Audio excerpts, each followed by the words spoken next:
मैं स्मिता आपका स्वागत करती हूँ हमारे YouTube channel Smita Hindi classes में। आज डॉक्टर बरसाने लाल चतुर्वेदी का निबंध गंगा मैया से साक्षात्कार पढ़ते हैं। निबंध का सारांश जानने से पहले आइए लेखक का एक परिचय करते हैं।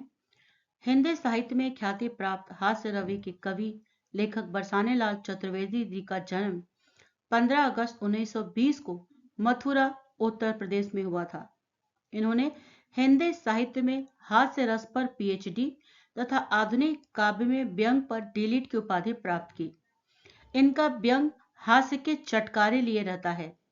इनके काव्य, निबंध एवं कैरिकेचर रूपों को व्यंग के लिए अपनाया।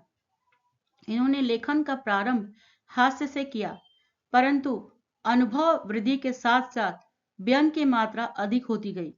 डॉक्टर बालेंदु शेखर तिवारी के शब्दों में, बरसाने लाल चतुर्वेदी का व्यंग लेखन हंसाता है और विसंगतियों के प्रति सचेत भी करता है। इनके उल्लेखनीय योगदान के लिए उत्तर प्रदेश सरकार ने हिंदी अकादमी आदि संस्थाओं द्वारा सम्मानित किया गया। प्रसिद्ध रचनाएं इनकी भोलाराम पंडित की बैठक, मिस्टर चोखेलाल, बुरे फंसे, मिस्टर खोए खोए और हास्य निबंध संग्रह आदि है।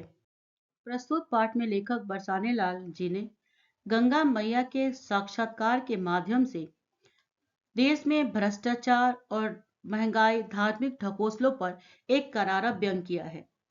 लेखक गंगा मैया से साक्षात्कार लेने गया है। मां मंदिर में विराज रही थी। उनके चेहरे पर उदासी थी।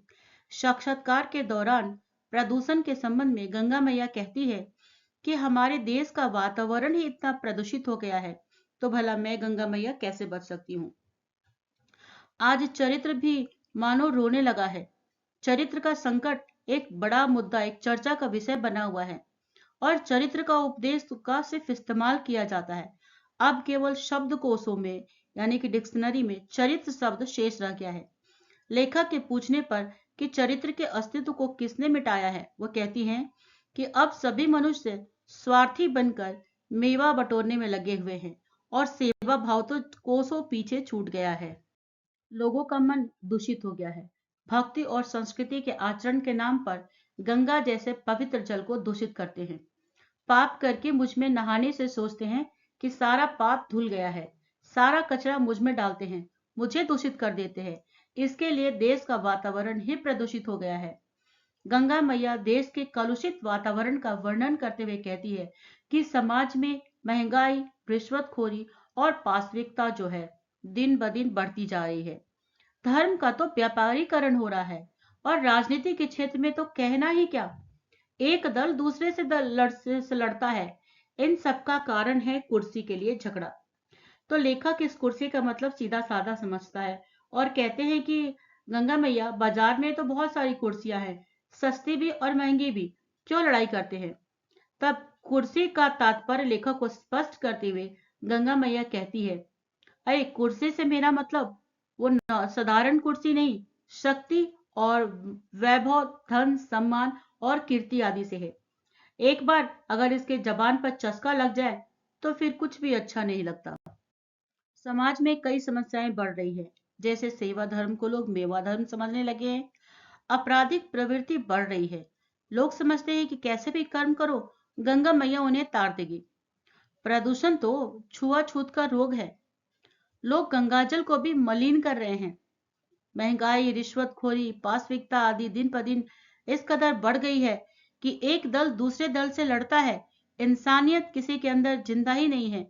और तो और दलों के अंदर भी लड़ाई होती है जो दलदल पैदा करती है। कारण अलग अलग बताते हैं, परंतु असली झगड़ा तो भाई कुर्सी का ही है। और यहाँ पर कुर्सी का मतलब धन, संपत्ति, शक्ति, वैभव, कीर्ति आदि है। धर्म का व्यापारीकरण हो रहा है और मनुष्य की इन हरकतों को देखकर, मनुष्य के इन कुकर्मों पर पशु पक्षी भी हंसने लगे हैं। मनुष्य को समझना चाहिए कि प्राकृतिक जो है वो प्रकृति सर्वशक्तिमान है। लेखक साक्षात्कार के दौरान जब गंगा मैया से अंतिम प्रश्न करता है तो उसके प्रश्न के उत्तर में गंगा मैया कहती है कि प्रकृति सर्वशक्तिमान है। ऐसे पहला भी हुआ है। पतन की जब पराकाष्ठा हो जाती है तभी पुनः उत्थान की किरणें फूटती हैं। मतलब कि जिस तरह दुनिया में एक बार बहुत पाप बढ़ जाता है, सब कुछ खत्म होकर फिर नए सिरे से शुरुआत होता है। तो इस तरह से हम देखते हैं कि लेखक ने समाज के भ्रष्टाचार पर एक करारा व्यंग किया है। इस तरह ये पाठ यहीं पर खत्म होता है। आपको मेरा ये वीडियो नॉलेजेबल लगा तो सब्सक्राइब, लाइक, कमेंट, शेयर करना ना भूलें।